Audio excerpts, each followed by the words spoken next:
So, no, there's this little circle that doesn't go longer. Yeah. Yeah, I've never seen anything more than We've been doing it 15. for You can get one of those years. that moves, and Yeah. they'll go more than 15. Even when they're plans, But but they're- we get to find out what's going on in Park City, Oh, when they come there, when they come Actually, over if I from. knew how to order it, because they're brass and nobody will sell brass. No. There used to be a place in Dallas that did, and you can go get them there. Now you can order online. And I think presently, Dennis, well, let's see, what time is it in Spain right now? Are they excited? We can't decide. Yeah, so that's where Dennis and Laura are. Ooh, lucky them. What city? Barcelona. Ooh. So they say hello.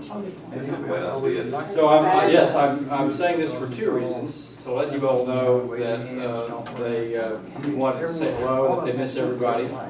And also to offer an explanation for why things may not run as smoothly this morning. No, it's just fine. My handwriting is not as nice as Laura's. I'm not quite sure if I'm working the camera right or not, so I apologize in advance if the YouTube presentation isn't up to snuff. But anyway, welcome. We've got Terry. That's all Yes, we need. yeah, Terry will make up for the, Let me ask you one question. Yes. Who are the people, for the Having y'all oh, last I Sunday? hope they were Irish. I assume they were, I don't know. I assume it was for some, Was it like media? I think so. yeah, there was a small camera crew that was at the 11 o'clock. I don't know if they were at the 8 o'clock, Right in the office. 8:30. Are they here today as I don't well? know. They were last week, and I don't know the answer. We always get nervous when cameras show. Yeah, I don't, yeah. They weren't here, they weren't here. I haven't heard of anything about like what we were going through a couple of years ago, so I don't think that it's that. That was wild. I think every now and then Mark and or Doug like to collect images and pictures for websites or something, so Okay. that may be what it was. but And I'll- they do show, for new members, they do have a film, and I'm assuming that they try to update some of the pictures every once in a while. Yeah, so we're not showing us from the 1990s or Yeah, the early 2000s. Yeah, and Henry, those cameras were on the floor. They were down. Yeah. You know, and the cameras for the, broadcast journalism was way up in the sanctuary that we had to look at every week for during Ebola and during diversity. Were way up in the vault, balcony. Thank you. Yeah. Thank you. Whatever that thing. Can't you see that? Yes. Use your imagination, Yes. okay? So yeah, I think they're right. I think that maybe it was Mark and George that wanted to get some pictures. Well, your questions will be passed along. Right, yeah, but that is not a definitive answer, no. Of course not. That is not. So, we're gonna do announcements, and if you all don't mind, we'll do prayer requests at the beginning, because I have to Sure. skedaddle Okay. a little early today to go, as I say, herd the cats before communion. That's it. Is that- Are you president yet? I'm sorry? Are you No, it's Jason Woodbury Okay. is chairman of the Okay, meeting. chairman. So what's the title? Chairman-elect. Chairman, okay. Chair-elect, so next year. Congratulations. But he and I share duties he does the 8:30 and I do 11 o'clock for school. So anyway, we'll do that, a little bit of reverse order on that. Announcements. Later today, tonight, 6:30, Maurice Lanier, who is performing in the service today, will also be performing tonight along with the Wilshire Wind Symphony for the annual patriotic concert. And Jerry? This is the last thing I'll say. Yes. I went into the 8:30 service, was anyone else in 8:30? I was. She is fabulous. Yes. She is perfect. Very good. She's a graduate of Juilliard, and this is the first time in my memory that we've had a soloist for the Wilshire Winds. And so, this is very unusual, and she is fabulous. She Yes, really is. yes. She's up there in a Tina Turner dress. Really? Long Wow. legs. Yeah. Wow. Very receptive. I was saying 8:30, So she'll do she'll 11. be at 11. Yeah. Yeah, she's Yeah. really good. Yeah. And then later tonight at She's a 6:30. soloist. with a concert. So, She's singing. it's a concert where it is a good opportunity, not only for regular people who attend Wilshire regularly, but it's also a good opportunity to invite your neighbors. So, And it'll be pie and coffee. high coffee after this. Now, get the important stuff out there. That's right. Don't forget, you've probably gotten emails by this point about the scheduling a session for photography session. We're going to be having another church pictorial directory, and they will be taking pictures for that in August and September. So you can start signing up for that now. And in about a month, 4 weeks from today, we'll be having a reception for Sarah Stafford. She is retiring, semi-retiring, right, as Assistant Minister of Music, to be replaced by Jeff Brummel.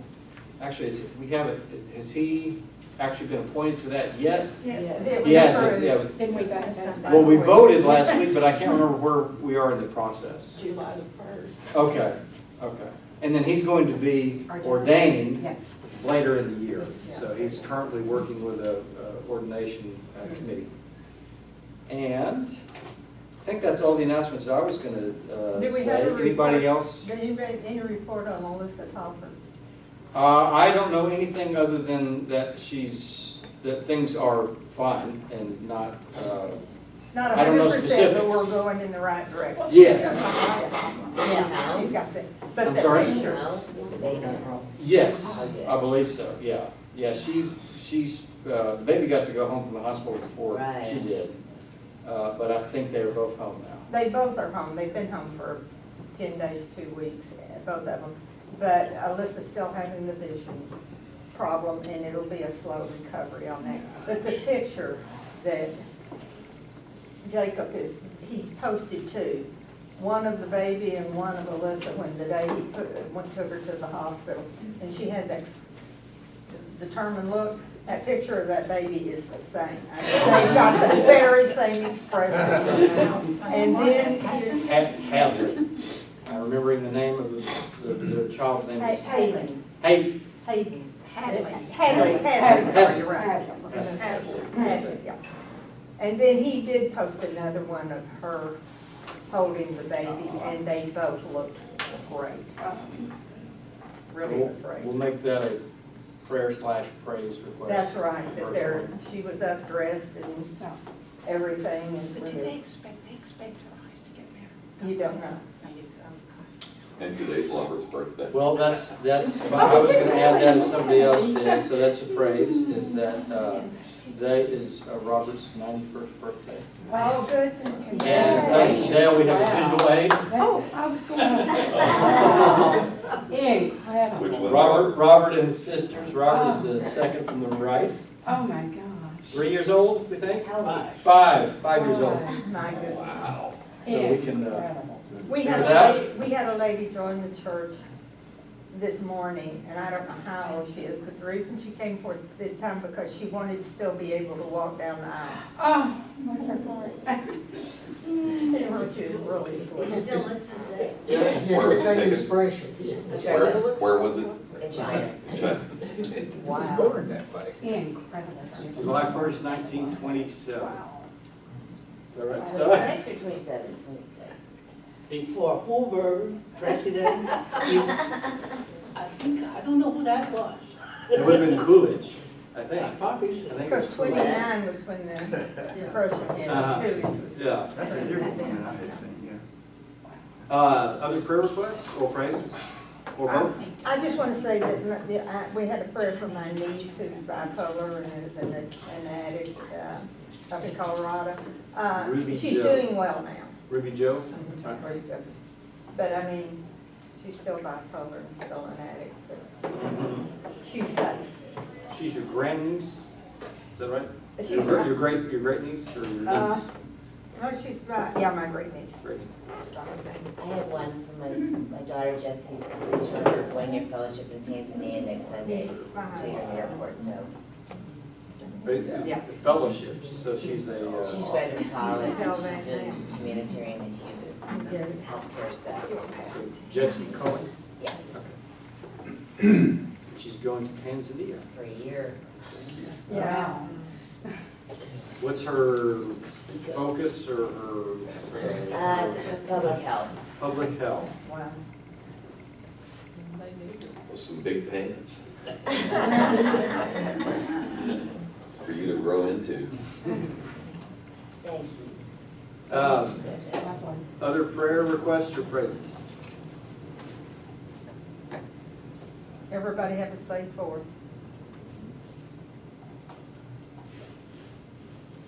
There are more drownings on July the 4th, I think, than any other single day in the year. And I heard this was one of the busiest travel that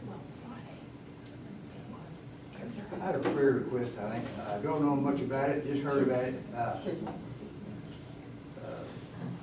Years ago, there was a family here, the ACs, Ray AC, and Yes. their kids grew up in our church. The oldest were twins, Sean and Shireen's husband, they now live in Houston, has this horrible brain tumor, very malignant. Yes. You can't survive, it's gonna get you no matter what, so they say. But they've done the surgery and got all they could, but the roots, that's what I call them, are down in the brain. He's already taking chemo and radiation at the same time. But this, you know, So the name again is, Shireen, and it was AC, and I was just trying to remember the married name, the last name, and I don't remember her married name. so It's Shireen AC's husband, and it's just ASAY,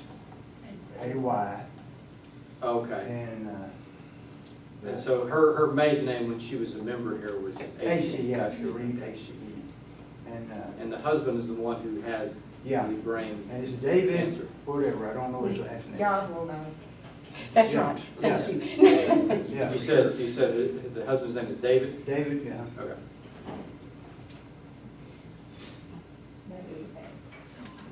Okay. Anyone else? 60.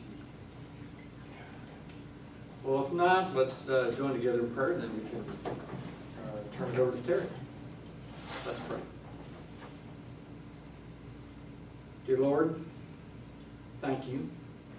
Thank you for this time that we can spend together, studying your word, reading from Scripture, learning to see our own lives within the pages of Scripture, and being able to figure out what your purpose for our lives is. We offer up to you our prayers and our praises and our concerns for the week. We give you thanks for the Topper family, Alyssa and Jacob and Hadley. Please continue to bring blessings upon them. Thank you for the life that you have given to Hadley. Please provide guidance and providence for her parents, Jacob and Alyssa. Please provide continual healing for Alyssa, both spiritual and physical, as she continues to recover from what was an extremely difficult delivery. We give you thanks for our brother in Christ, Robert, for the time, the many years that you have given him on this earth. Thank you for providing him to us to serve as an example of your love and your grace. May you continue to bless him and his friends and family with the life that you have given him, both earthly life and eternal life. We ask for prayers for Carrie's great niece, Ruby Jo, as she continues to struggle with addiction issues and with her issues with being bipolar. Help her to know your love and grace, and to see your love and grace in those with whom she is in contact. We ask for prayers for Dale's daughter, Jessie Cohen, as she begins a new phase in her life, as she prepares to spend some time in Tanzania after her studies in college. Please let her to know that you are present with her even on the other side of the world. We ask for prayers for our sister in Christ, Shireen Acey's husband, David, for Shireen Acey and for her husband, David. Help them and their friends and family to be strong, to feel your grace and your presence during this difficult time as David is dealing with the after effects of having a brain tumor, even though it has been removed. Let them know your love and grace during this difficult time. Please be with all of us as we if those of us that are traveling for this July 4th holiday week. Help us to remember not only the freedoms that we experience as being a part of this nation, but also the freedom that we experience in your Son, Jesus Christ, who has freed us from sin and given us the freedom to invite others to be part of your community. We ask all these things in Christ's name. Amen. So, welcome back, Terry. For 2 weeks Back, yeah, on Joe. on Joe. So I will, so you have plenty of time. You need no introduction. You are Okay. Terry Webby. Okay. Yes. First off, let me start with, well, first off, let me say this. One of the things I have appreciated about Wilshire since coming here is the way people are prayed for on an individual basis. That is very good. That we call names and you have a sense, of the individual and the family. So I needed to say that because it happens both in the service and it happens in the Sunday school classes, and I that's great. And then I will start with an apology. Last time, I didn't really allow enough time for discussion. I really had too much information, which is very easy to do. And I've tried to correct that today, and hopefully we will get some discussion in. And I'll be back next week, so if we have a hangover, we can deal with it. Also, Carolyn brought up a question last week about the relationship between Jesus and the Old Testament, and I really didn't open that up to discussion when I was here the last time. And so I'm coming back in September to wrap up the Old Testament. And what I'm going to share with you then are 2 or 3 things, but one of the things I'm going to share is how Jesus used the Old Testament. And maybe that will kind of deal with that question that Carolyn brought up. So we'll kind of, hopefully, y'all can be checking that out too if you want to. Yes, and Yancey has a book, the Bible that Jesus read, that is really wonderful. Yeah, And, well, Yancey yeah. is wonderful. Yes. Yancey, but that Yeah, has the the Bible books that at the Old Jesus read. Testament. And I have a little book called Misquoting Jesus. So there's, but I think sometimes, we don't always look at these kinds of issues when we start talking about Bible stuff. So maybe when I wrap up, we can talk about some of that. So let's get started on Job. The Hebrew scriptures are in groupings. We all know this. You have the Torah, the law, you have the histories, the prophets, and the wisdom literature. And Job falls into the wisdom literature category, along with the Psalms, Ecclesiastes, Proverbs, a couple of books in the Apocrypha with the Wisdom of Solomon and the Wisdom of Jesus ben Sirach, I think is the way you say his name. Now, obviously, there are wisdom moments in other books, but not like these books that are just focused on challenging our assumptions, shall we say. And I've used several different commentaries to prepare for today. So most of what, I am a great thief, y'all, if I have not mentioned that. I try to steal from the very best that I can find. So most of what I'm saying, well, It comes from these commentaries. I will emphasize, though, that wisdom is universal. And I didn't think much about this, but I was teaching a literature course, and the book pointed out, it gave all of the cultures in which the golden rule is present.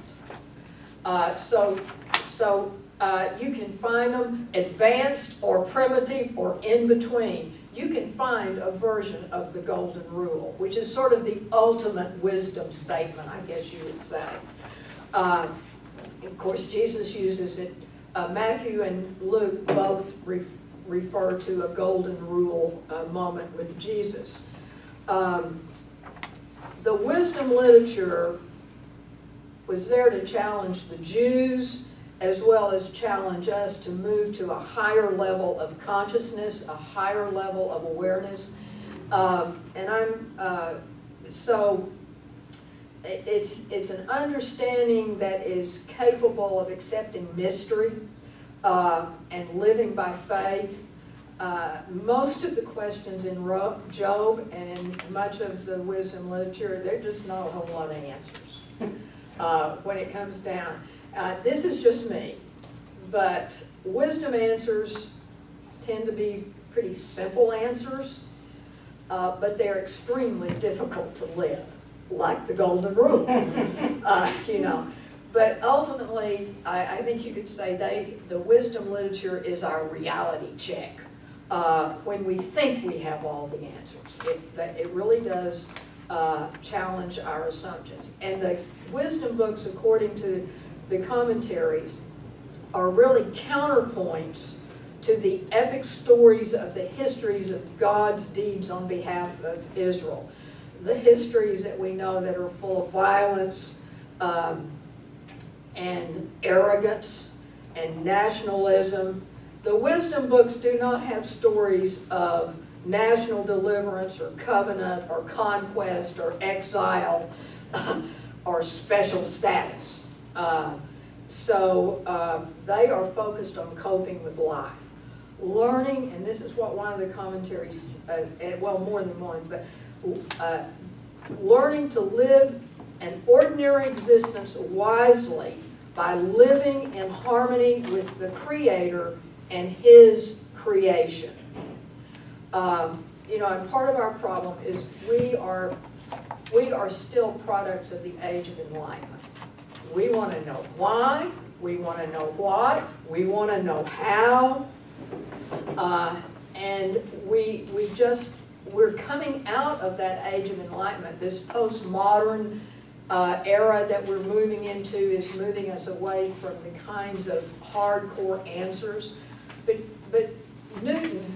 Isaac Newton, who was a very religious man, he wasn't a very nice man at times, but he was religious. And Stephen Hawking repeated this to make the point of how we think we can know things that maybe we can't know. That if you studied nature, if you came to understand nature, that you might come to know the mind of God. So that's kind of the age of enlightenment, which most of us have been highly influenced by, about getting the answers for specific problems. So this naturally tends to make us think that we can have answers about God. The wisdom literature is kind of there to suggest otherwise. That we kind of we end up with kind of a trust God anyway faith. Does that make sense? We don't have answers, but we trust God anyway. Kind of by default. What? I said kind of by default. Yeah, after we realize we don't have control, you know, we sort of have to, we move toward that. So you have a lot, in wisdom literature, you have a lot of proverbs and aphorisms, and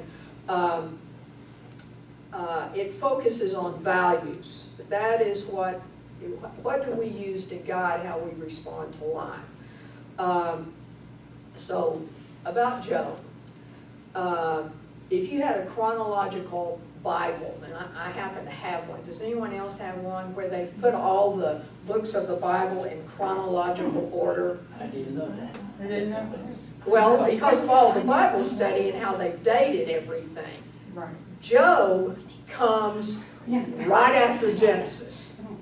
It is old, old, old. Wow.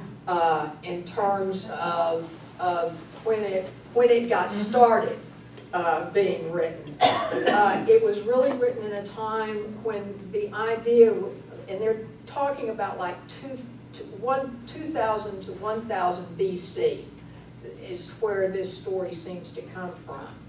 And really when people were more into a personal God than into a cultural God or a national God. Think Abraham. When Abraham left, he wasn't following the God of his culture. He was following a personal God who told him to go someplace else. So there are several ancient texts that have stories like Job in them. Samaria, Egypt, Edom.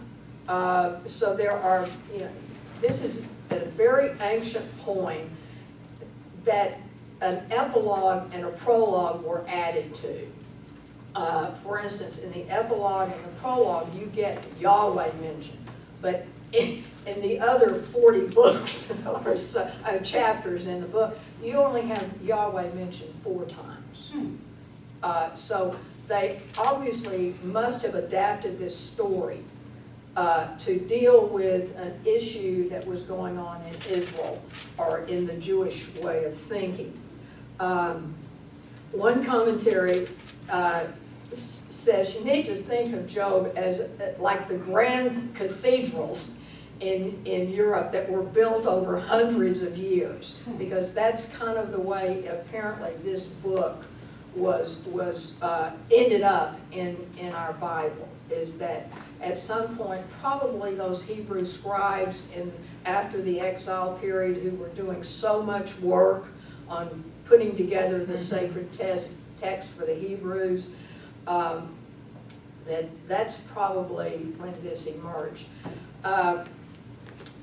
It's a very admired book. I don't think that I ever realized quite how potent Job was, because I don't remember studying it very much over the years. But Muriel Sparks is a writer, a modern writer y'all might be familiar with, who said that the reason it's so important is it asks the only questions that are really worth discussing. And Thomas Carlyle, who was the great 18th century Scottish essayist, says it's the greatest thing ever written with pen. And I could spend 2 weeks just talking about the literary structure of the thing. There are a lot of parallel structures in it between heaven and earth, what's happening in heaven and what's happening on earth. So it's in a comparative dialogue form. Once you get past the prologue and the epilogue, the rest of it is poems, poetic structure. And if you know anything about it, after chapter 3, everybody has something to say in Job. There's an endless cycle of dialogue that goes on, and ideas are being compared.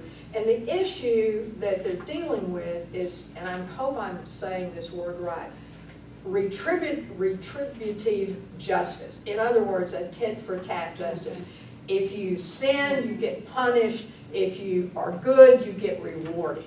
And that is the basic issue that it is being studied. That if we suffer, we've sinned. And we still have that hanging around. I was involved in a discussion not long ago in which a couple of people said, when I announced that I had cancer, the first question I got was, well, did you smoke? Did you take birth control pills? Right. It was, what did you do to cause this? Put the guilt on. Yeah, and so we still have that idea that somehow that sin and virtuous living have something to do with suffering. And maybe, we can think of situations where that might be true, but this was an issue. The Smith and Hellsworth's commentary states that Job's problem stands at the center of what it means to be human. It deals with all the suffering experienced by individuals and societies, innocent suffering, random disorder, futility of life, divine injustice. It's the epic debate offered for the question, why do bad things happen to good people? And if you have not read Rabbi Herschel Kushner's book by that title, it's considered one of the very best books on this subject. And so that, it's questions like, where is God in the worst moments of your life? What do I do when my experience casts doubt on what I say I believe or what I've always believed? How do I pray to one I feel has abandoned me? And ultimately, we get to the question, do I decide to trust God anyway, even though I don't understand any of this? So as I said earlier, wisdom literature is reality check time. And we can get started with Job 1, 1 through 5. Would someone read 1 through 5? Let's meet Job. There was a man in the land of Uz whose name was Job. That man was blameless and upright, one who feared God and turned away from evil. There were born to him 7 sons and 3 daughters. He had 7,000 sheep, 3,000 camels, 500 yoke of oxen, 500 donkeys, and very many servants, so that this man was the greatest of all the people of the East. His sons used to go and hold feasts in one another's houses in turn, and they would send and invite their 3 sisters to eat and drink with them. And when the feast days had run their course, Job would send and sanctify them, and he would rise early in the morning and offer burnt offerings according to the number of them all. For Job said, "It may be that my children have sinned and cursed God in their hearts." This is what Job always did. Okay. He's a good guy. He's rich. Notice the symbolic numbers, 3, 7, and multiples of 10. Life is very good. He's very religious. Implied here is, he's a good man who helps his neighbors. He's a fair judge. And then we move to the next section. So this is an attack on Job's character. Would someone read 6 through 12? One day the heavenly beings came to present themselves before the Lord, and Satan also came among them. The Lord said to Satan, "Where have you come from?" Satan answered the Lord, "From going to and fro on the earth and from walking up and down on it." The Lord said to Satan, "Have you considered my servant Job? There is no one like him on the earth, a blameless and upright man who fears God and turns away from evil." Then Satan answered the Lord, "Does Job fear God for nothing? Have you not put a fence around him and his house and all that he has on every side? You have blessed the work of his hands, and his possessions have increased in the land. But stretch out your hand now and touch all that he has, and he will curse you to your face." The Lord said to Satan, "Very well, all that he has is in your power. Only do not stretch out your hand against him." So Satan went out from the presence of the Lord. Okay. In the verse, let's see, there, in verse 8, "There is no one like him on earth, a blameless and upright man who fears God and turns away from evil." The word integrity is used in some other translations, and that's the word that the commentaries kept using. And so when he uses, and the word pious was another word that they kept using. So, he appears to be totally devoted to God. When you hear the word pious, what comes to mind? Or the word integrity? Keeping God's law, doing right. Doing right? What's the difference between pious and integrity? Killing other people? I think so. I think here, integrity may be more doing the right thing, and pious may be more, you might think of it as a devotion. Yeah, devoted to doing right, you know. So that's kind of the pious. One of the commentaries talked about Bernard of Clairvaux, that there are levels of piousness and they're developmental. The first level is love of oneself for oneself, thinking of your own value. And then it's love of God for one's own sake, in gratitude and expectation of benefits. Kind of like we see the argument here that, of course he loves you, look at all the benefits he has. And then there's love of God for God's sake. And then this highest level of consciousness. Remember I mentioned wisdom literature is about trying to get us to a higher level of awareness. That the highest level is you love God and you love oneself for God's sake. You understand, or we understand that we are important to God, and we act that out on God's terms. So that's kind of the highest level of awareness. And it would almost seem that that's where Job is. He loves God, but he knows he's important to God. Now, is that because, as what Satan says, well, of course he likes you. Look how he has benefited from it. So then the question begins, who is Satan in this? I mean, he is hanging out with God, y'all. He's running around the world, and he comes back, and he's hanging out with God. So who is this character of Satan?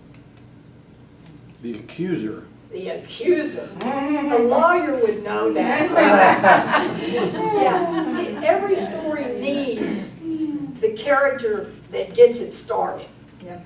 And so, He literally is the devil's advocate. yeah. And so he's not, he's not referred to in the commentaries as the devil, as we have a tendency to think of the devil, but he is this adversary.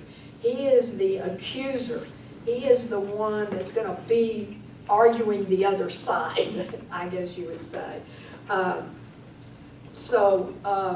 What do you think about this idea of people worshiping God because they benefit?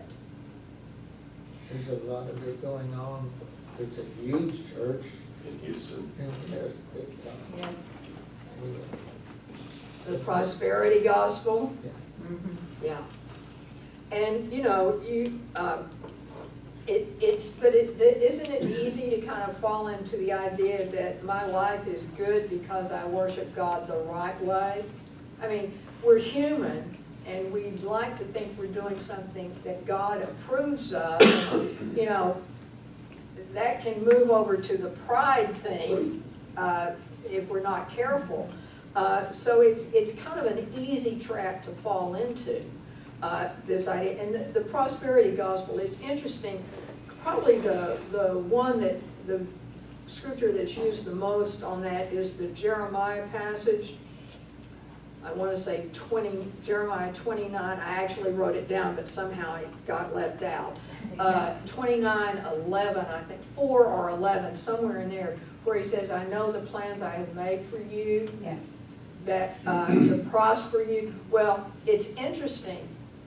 In nearly every translation of the Bible, except the NIV, it uses prosper, and all of the others use words like good. I know to do good for you, or to give you peace. Words welfare would work there, to look at, So it's interesting that we can take something that really, you could question even the translation of the word prosper in Jeremiah. Yes. Did you just say that the NIV is the only translation? Well, Where it according comes out to- in English as the word prosper? Yeah, now I may be wrong about that, but that's what the commentary said, that and I looked up several other translations.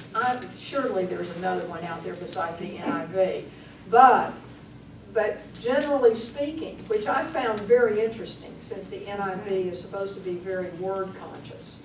But so it's easy to get in this idea that somehow justice, it has to do with, sinning and not sinning, and reward and punishment. But in here also, I want to, in verse 10, he taught that Satan says, you put a protective hedge around him. And that is one of those motifs. It's going to happen again and again and again.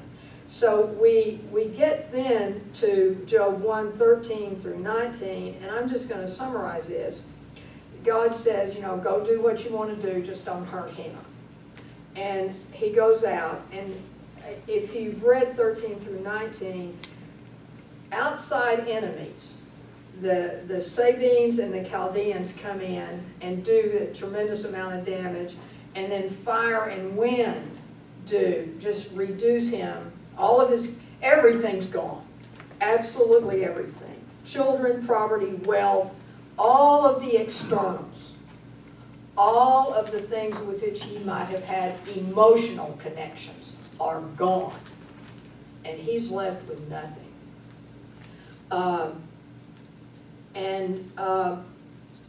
So in Job 20 through 22, if somebody would read that, in chapter. Then Job arose, tore his robe, shaved his head, and fell on the ground and worshipped. He said, naked I came from my mother's womb, and naked shall I return there. The Lord gave, and the Lord has taken away. Blessed be the name of the Lord. Yeah, and there is no blame here. God is God, and God gets to do whatever. So there's no real addressing this issue of, did I do something wrong? This is just the way it is. And then we go to the next chapter, in chapter 2, and you have, he comes back, Satan comes back and says, okay, so he stayed faithful. And this is where God speaks of his speaks of Job's integrity. But think about it a minute. These have all been external losses. They've been emotional losses. And now Satan says, but what happens to him if you make him suffer physically? Which is interesting. This idea that is physical suffering more damaging to trust and faith than emotional loss? That seems to be Satan's argument here. Yeah, he lost all this stuff, but that's all emotional stuff. Zap him physically and let's see what he does. What do y'all think about that? I don't think so. I think the emotional is worse. You think the emotional I is do. worse? Okay. I would have thought that, you see somebody else suffer, you want to take that on, especially if it's your children or if it's someone you love deeply, But the implication here seems to be that if you do something directly to him, it's worse than what you've already done to him. I'm not sure there's an answer to that, I speak from the point of having lost a child, Yeah. the emotional pain I went through then. And I know during that time, I thought, Lord, I could suffer anything that just take away Yeah. this pain. Yeah. Because it's something you can't touch, you can't take a pain pill for. Yeah, exactly. So we get in verse 9 of chapter 2, then his wife said to him, do you still persist in your integrity? Curse God and die. But he said to her, you speak as any foolish woman would speak. Shall we receive the good at the hand of God and not receive the bad? In all this, Job did not sin with his lips. That's interesting. He didn't sin with his lips, but, you know, you're kind of wondering, what's he thinking in his head? And I have to say, in this particular passage,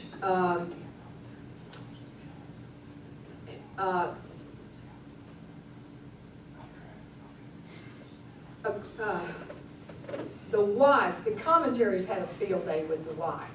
I mean, you get everything from she's the temptress and the helpmeet of Satan to she's really confronting Job with what he's already thinking in his head. You know, is he already beginning to think, well, maybe I did sin, maybe my suffering is because of my sin, and this that somehow God is responsible. And so the interesting thing here that I found is that the Smith and Hillsway had a whole page on the word bless and curse, and how in the text, the whatever it was, the Hebrew word or whatever, it was actually bless, but it had been translated in many places to be curse. So if you, and I'm kind of, y'all, I don't even begin to want to get into that. But I found it interesting, just as a thought, that in a sense she could have said, bless God and die. You know, accept what has happened to you and just go ahead and die. But of course, we do have the word curse. So, and as I say, the commentaries really say that this probably is her voicing what he's already thinking, you know, in a way. We can't know for sure, but it's really opening the possibility, because in verse 10, what does Job say? You speak as any foolish woman would speak. I'm sorry, yeah, go ahead. Shall we receive, where was I? Shall we receive the good at the hand of God and not receive the bad? Yeah. So, but that's a little different between the Lord gives and the Lord takes away. You know, that's a statement. Here we got a question. And when you start to have questions, then there may be something else going on inside his head. So this idea of integrity, you know, where, according to Hester, integrity is not only the fulfillment of commitments or promises, but it is also honoring one's own experience. So you can look at what is happening here is that he is experiencing this. And I think sometimes, you know, one of the things that we struggle with sometimes is honoring other people's experience. Mm-hmm. Does that make sense? Or even honoring our own experience.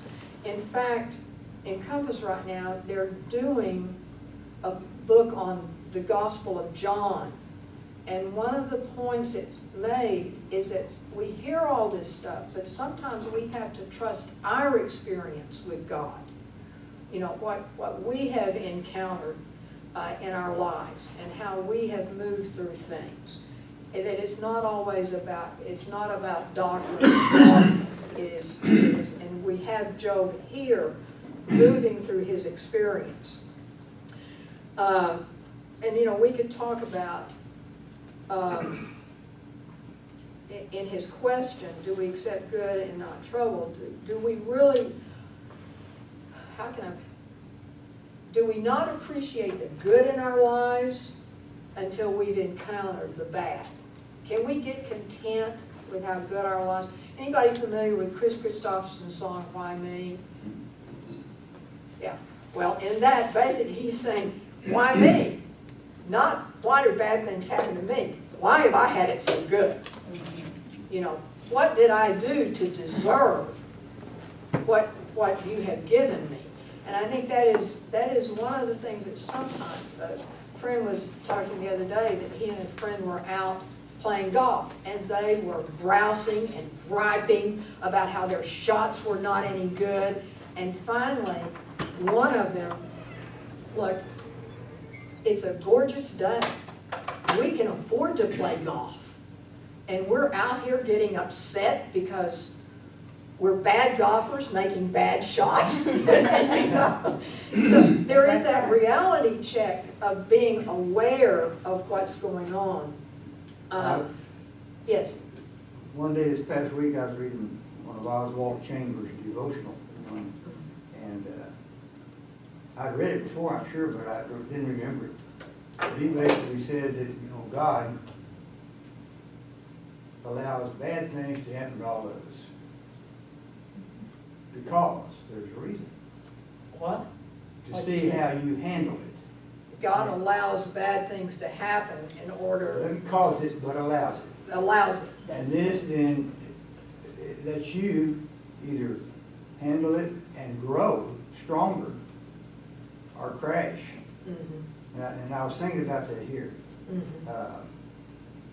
Here, Satan, he brought the bad thing on.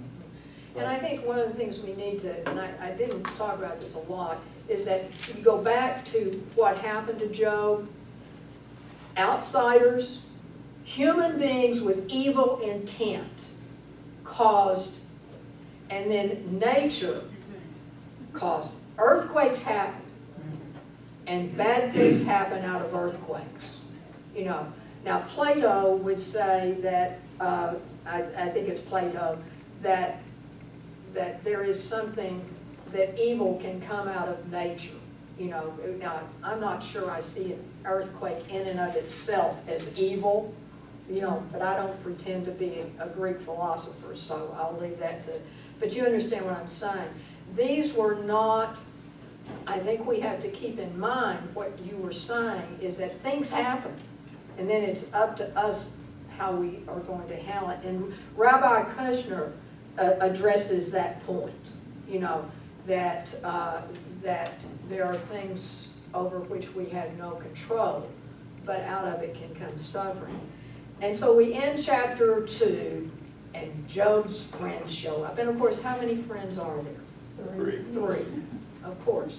And those guys come in, and they sit with him for 7 days and 7 nights and say nothing. Now, that's kind of what we've learned in our modern psychology, is you don't have answers when someone's suffering. Be there. Do whatever that needs to be done to help them, whether it's bring food or clean the toilets, but be there. Unfortunately, of course, as we know, as you know from Job, these guys will have something to say ad nauseum. I mean, chapter after chapter after chapter, they're going to talk.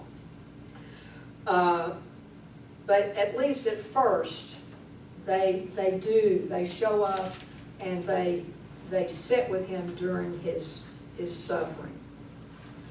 Now, after 7 days and 7 nights in silence, and one commentator says that actually silence may be the beginning of faith.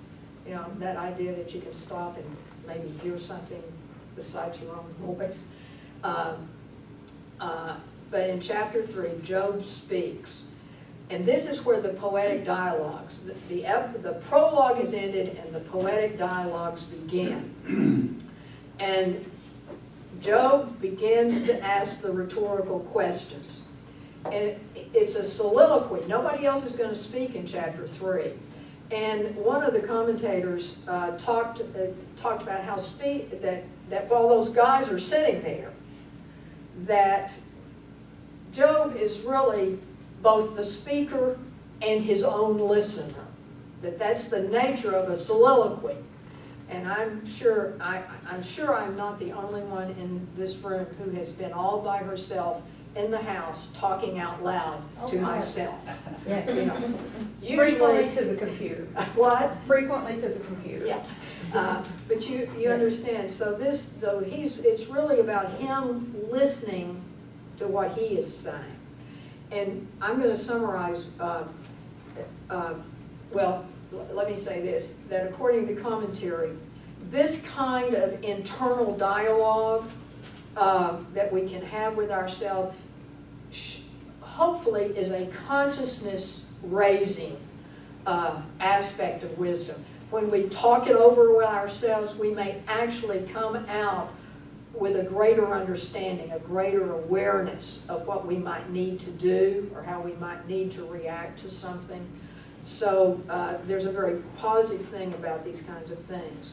Now, in 1 through 10, he begins his lament. He curses the day of his birth. He curses the night of his birth. He calls on the soothsayers to curse the day of his birth. In other words, all of this is he has lost life as he knew it and as he enjoyed it. And the commentators say that this really is a statement of he's lost his purpose and meaning in life. It's just all gone. Everything that he had held dear is gone. So how do we find meaning and purpose in suffering?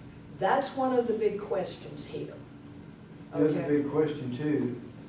I think the day and age in which we live, particularly guys who've been, and gals, very, very, very successful in their, I say occupation, I started to say business, it might not all be, but in there, Yeah. what they were doing 24 hours a day because they never came home, they were there, and then all of a sudden, they are out. May not want to be, but they're out. The company says no more, and man, they're lost. It's all been taken away from them, just like, Yeah. same thing. Yeah.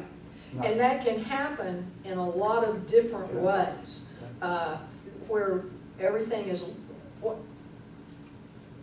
we've lost everything that we placed importance on, that guided our lives.